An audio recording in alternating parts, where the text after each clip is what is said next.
All right, I think that we are recording here. So here we Looks go. good. Wonderful.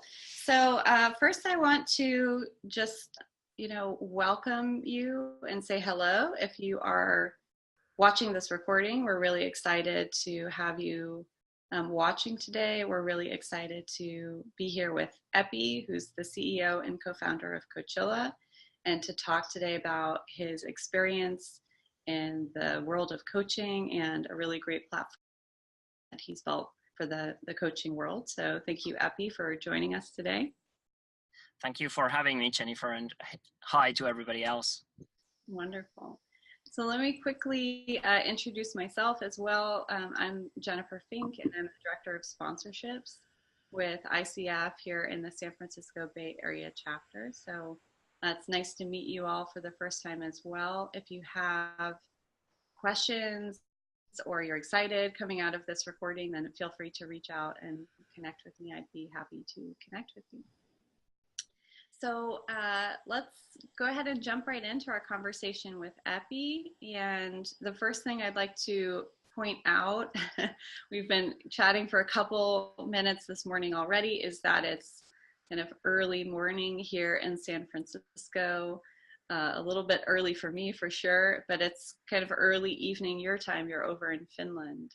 So I'd love to take a quick moment to have a cultural kind of cultural and knowledge sharing opportunity for everyone calling in. What's something you could share about Finland that we may not know? Well, I think one of the things that everybody should know about Finland is something called sisu. I think it translates to grit, and basically it's the internal fortitude that every Finn has to basically go through anything that you want and kind of like endure every kind of challenge, but still in the end make it through the challenge. And that kind of is something that is built into our DNA, and that's why we swim into cold lakes and then go to the sauna, and then at the end we kind of also know how to relax and take a few beers and just have tea and wool socks at the end of the evening. That sounds like quite a few like different things happening at the same time. Yeah, that sounds wonderful. Yeah. Not quite the culture in the US, so maybe we all need to take a trip to Finland. Yeah. You're all very welcome to visit. Wonderful. So, well, thanks for sharing that. I always like to explore a little bit of a new culture. So the main reason that we're on the call today is that, we are all passionate about coaching and the coaching world, and I know that you are too. And I'd love for you to share with us just how did you become passionate about the world of coaching? Sure. That is one of my favorite stories, actually. So it kind of happened by an accident, to be honest, in the beginning. So I've been fortunate enough to, during my life, I've been fortunate enough to run into coaches and mentors at first by an accident. And then that kind of had very significant changes in my life that kind of transformed the path that I was on during my university years and in my early career. And that got me interested in actually kind of building some kind of a service that could offer people connect people who are looking for help to kind of get their life or career to the next level. But that I wasn't really into coaching at that moment. So I was first thinking about a mentoring platform, so to speak. But then as I kind of researched that idea, I got interested in coaching more and more. I got my own life coach, and basically the coaching process for me was so transformative. I basically became an entrepreneur straight out of university. I founded a business based on my own passion. So that's really where my passion for the coaching and personal development scene and industry comes from. And I've been fortunate enough to experience the power of coaching and others helping me move forward in my life. Yeah, that's Wonderful. And I know we were talking a little bit earlier today about that you still have a coach today. Do you think that you'll continue to have a coach now throughout the rest of your life? I think so. I think it kind of fluctuates. Like there are periods when I don't have a coach, but then there are also then when I kind of see that I'm stagnating, that's basically always the first thing that I think about to get my next coach or continue with the coach that I'm working with at the moment. Yeah, definitely. That's wonderful. I feel the same. I think yeah, I have a whole kind of group of coaches that I go to, and it's hard to think about kind of not having them in my life and being able to call on on that wonderful experience and expertise, like when it's really helpful.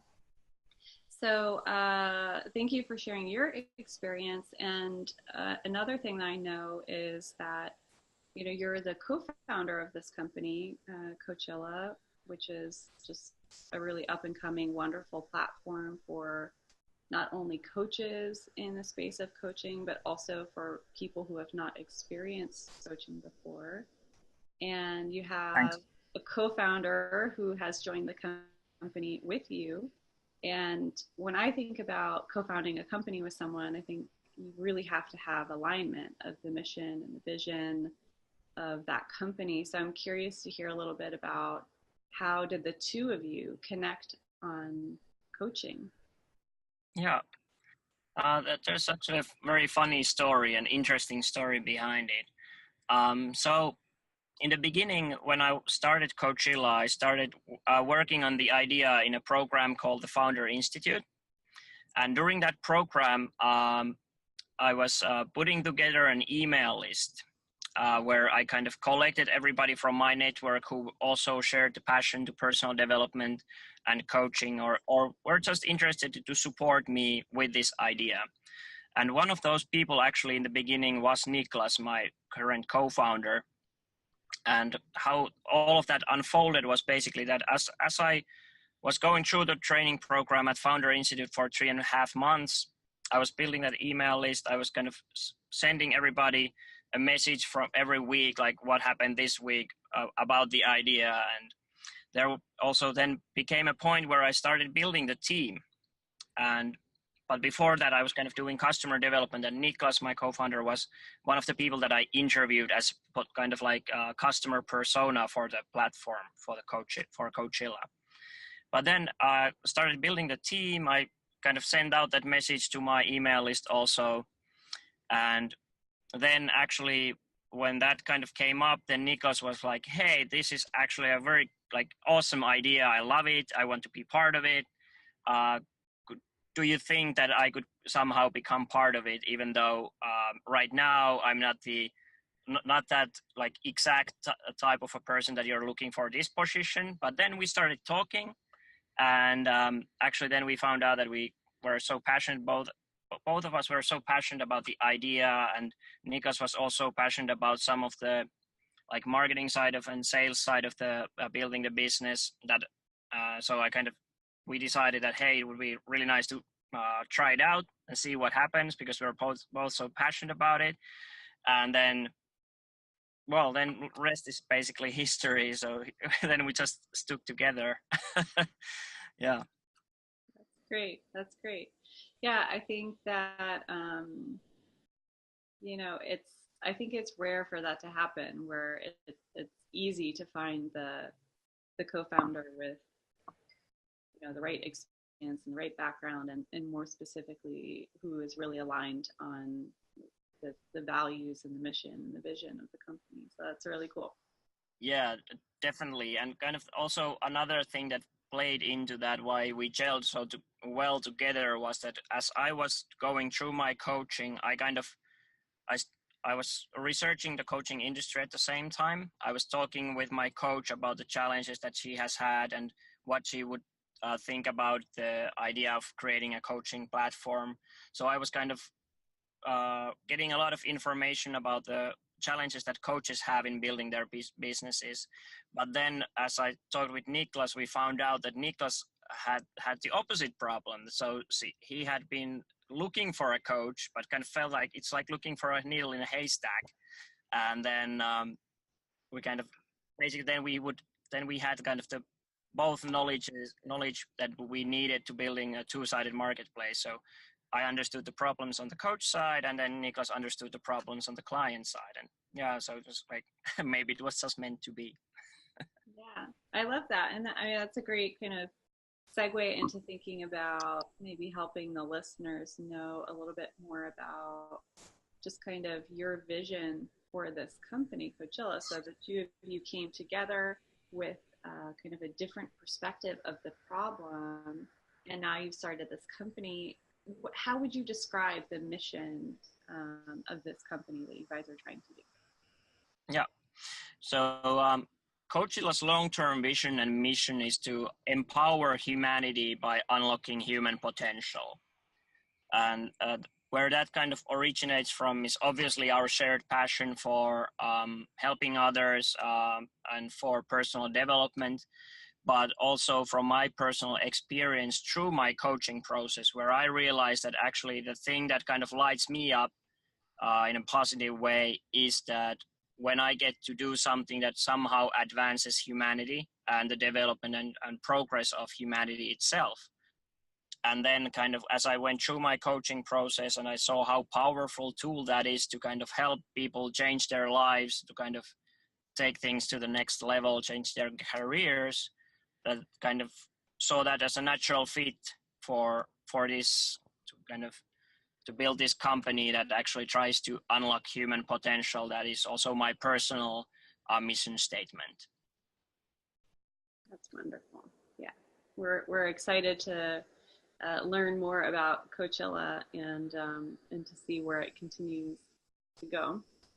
To talk about a little, you know, you and I have spent a lot of time together talking about this company and how much effort you put into it and all the things you're learning from it.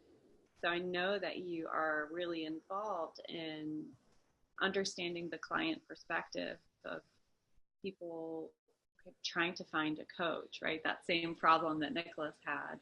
And I'm wondering if you can share with us from all of your experience so far, you know, what is one thing that you've learned from all of those clients who are signing in about what are they looking for in a coach?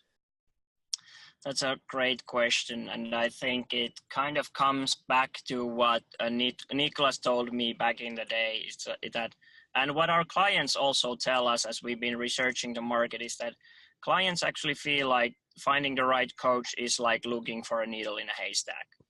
Like if you go on Google and you try to Google life coach or career coach for yourself, you end up with like millions of results on the web.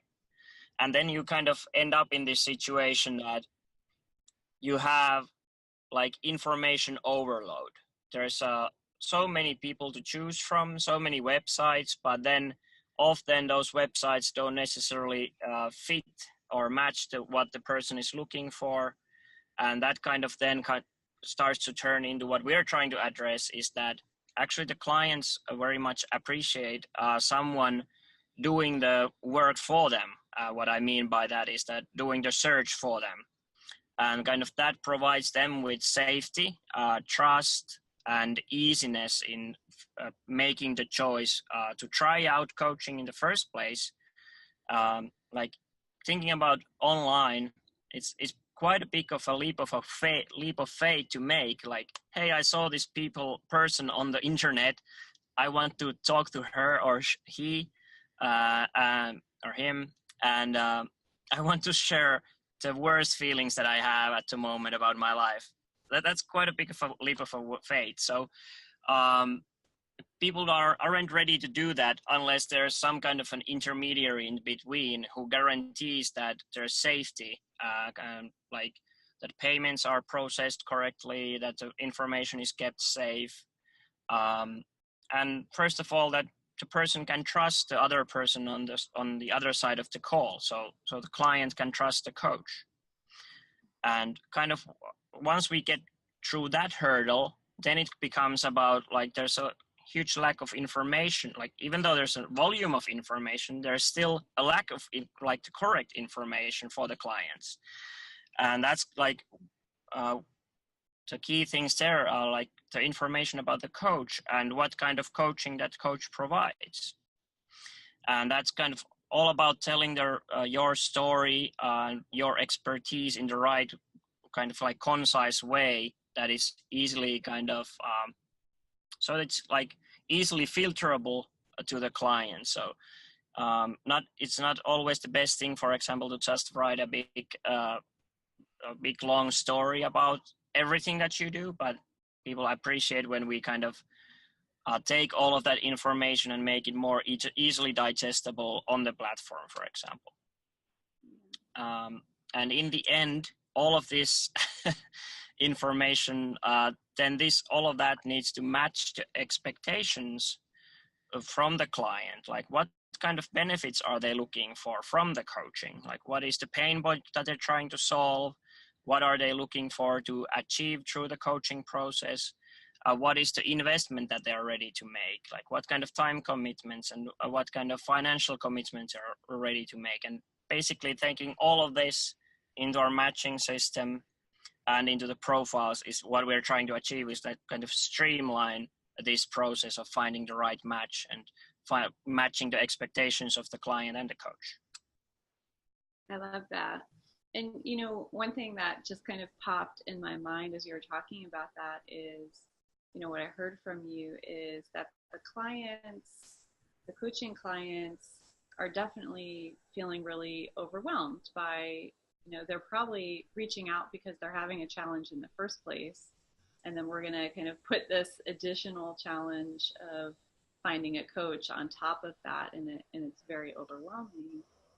But the other thing that I think about, and that popped into my brain here, is that from the coach's perspective, you don't want the responsibility then to fall on you, right? You still want the client to be thinking about what it is they want and what they want to get out of it, and being able to move through that process of self-reflection. And on Coachilla, it was really, you know, when I was on there, it was really nice to see that you kind of, the way you make it easier to navigate is to break it down into little pieces. So you're still having the client think through and do that self-reflection, but in a way where it feels less overwhelming and it's more like manageable to move through. Right? I'm glad to hear that you feel like that. Yeah, definitely. That's kind of the, I think from coach's perspective, that's where we kind of, with all of the things that we build into the platform, that's where we kind of take some of the workload off the coach. First of all, like you know, how to present yourself online, we kind of make that easier to understand. But then also we provide the tools for coaches to kind of to make it easier to be available for the clients, and for clients to be have the opportunity to access coaches faster and more easier, because that's what clients also expect these days, that they expect that coaches are easily available, that they're accessible, and that definitely and over the internet, and that the meetings don't need to take place offline every time, for example. So that's one thing that we do, maybe do as a note to all of the listeners here, watchers, viewers here, is that kind of also the coaching happens on our platform as clients make the booking on our platform. Nice. So we talked a little bit about the client perspective, and I know that as you have been building this platform, you've also been engaging with lots of different coaches to learn about their experience as well. So what is maybe one thing you've learned from coaches, and what are they looking for in clients, or from this experience? What is the one thing that I've learned from coaches? Well, I'm not sure if this are like too obvious to state, but like if you're feeling like you're struggling with marketing as a coach, you're not alone. Like there's so many coaches who go through that struggle, and but I think that's also like, it's not just about coaching. It's just also that when you're like an entrepreneur, it comes with a job that you're also kind of you're the head of marketing, you're head of sales, you're head of a product, you're head of service, whatever. You're head of everything in your business. But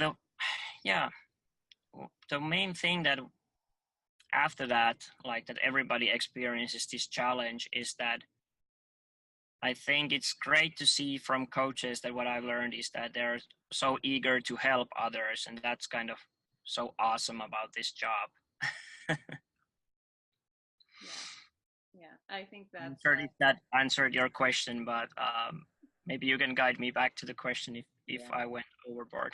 Yeah, well, I'll kind of jump onto that enthusiasm and say, you know, partly being on the board and being part of this call is an opportunity to meet really wonderful people who are trying to be engaged in the coaching community and being connected to coaches as well. And I think that I very much align with that kind of value or purpose in your life, because it's really nice to be connected to people who are trying to make a difference and do awesome things in the world. So I can subscribe to that as well. Exactly. Yeah. Yeah. So let's see, maybe just a couple more questions, and then we can leave the listeners or the viewers with what we're going to be doing next, which I'm excited about. But one of the things you just mentioned is that when you're a coach, right? I think that this is really true, that in addition to becoming a coach and going through a training program and going through all the kind of ups and downs of learning how to be a coach, many coaches also don't realize that that means that they may also need to be starting and running a business and having to do all of the pieces of running a business, which it's a lot. It can be really challenging. And so I'm wondering if you can maybe share one experience you had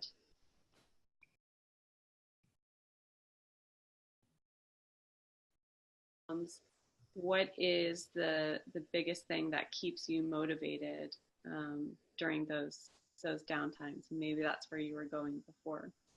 Yeah, that's something that I was already touching upon.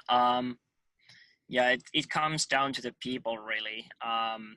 What really keeps me going and why keeps our team going as we are building is the opportunity to watch amazing people who are really committed to empowering themselves and also others at the same time through their work as coaches, or clients who are becoming empowered by the help that the coaches provide and the kind of changing their lives. Like I've told you a couple of times, it really makes my day every time that I kind of hear some good news from a coach that has had an amazing session with a client on a platform, or even if just a client just came to an introduction meeting and they were already inspired by that introduction meeting and they feel very good about the service that coaches are providing. That's what keeps me going and lights my days up, to be honest. And it may sound like that I'm just trying to sell here, but that's really the kind of the passion behind this project. Wonderful. Well, thanks for sharing. So I would love to talk about where we're going to go from here, right? So I'm really excited that we had an opportunity to chat today and just get to meet you and to share your story, maybe your experience of coaching and learning how to run a business, all of which is really relevant for our coaching community. But I'm excited that this is not the end. We're going to be meeting again in the new year, which is a perfect time to kick off a live webinar about how to kickstart your business as well. So we're going to be doing a live webinar in January with perhaps you and definitely with your co-founder, Nicholas, to talk about this pain point that we just talked about. So as a coach, how do you really market yourself? And how do you maybe also market yourself on a coaching platform, which is starting to be kind of the newer trend in this space. And all of the things that you've learned from clients and coaches as you've been building your platform. So tell us a little bit more about why should we tune in January? What are people going to be able to learn and walk away from that webinar with? Yeah, sure. The thing that I think what is the key thing here is really that many coaches experience that at first it's really easy to build your practice. You have your network to use, but then once that network is exhausted, then the question is, where do I get new clients? So in the webinar, what we want to do with all of you is that we'll go through what we've learned, like how you can get new clients online and using an online marketplace, and basically what we do at Coachilla. So what we're going to go through is to like, how do you tell your story to attract clients on an online marketplace? How we help you kind of like niche yourself down to the right specific ideal clients, and what kind of online marketing makes sense in this like coaching industry. And really, like, it's all about like defining your ideal client and then finding the ways to reach them. And this all then kind of builds into like how to get more clients beyond your network. And that's really what we are about at Coachilla for coaches, and for professionals we're obviously about finding the right coaches to support them. Great. I out of all the coaches I know, including myself, I don't think I can think of any coach who would turn down an opportunity to learn like a new method for marketing themselves or telling their story. So I'm definitely excited about the webinar in January, and joining you and Nicholas again for that call. So yeah, we're really excited about it too. Like, I still want to emphasize it a bit that like, even if this platform would say give you just a few new client leads, that's already a lot of time saved from your coaching practice. So wonderful. I'm really excited to be sharing those learnings with Niklas, or maybe Niklas will be sharing them, but still, yeah, really excited about the upcoming webinar. Great. Well, thank you for joining us today, and thank you to everyone who watches this video and is connecting with our community. I hope if you're watching this video, it means that you have been to our new website and learned about all the changes that are happening in the Bay Area chapter. And just remember that we're here for you. That's the whole point of this chapter, and the whole point of ICF is to build a coaching community. And please reach out to us, and we look forward to seeing you in January. And thanks, Eeppi. Thank you, Jennifer. All right, have a good day. You too. Bye-bye.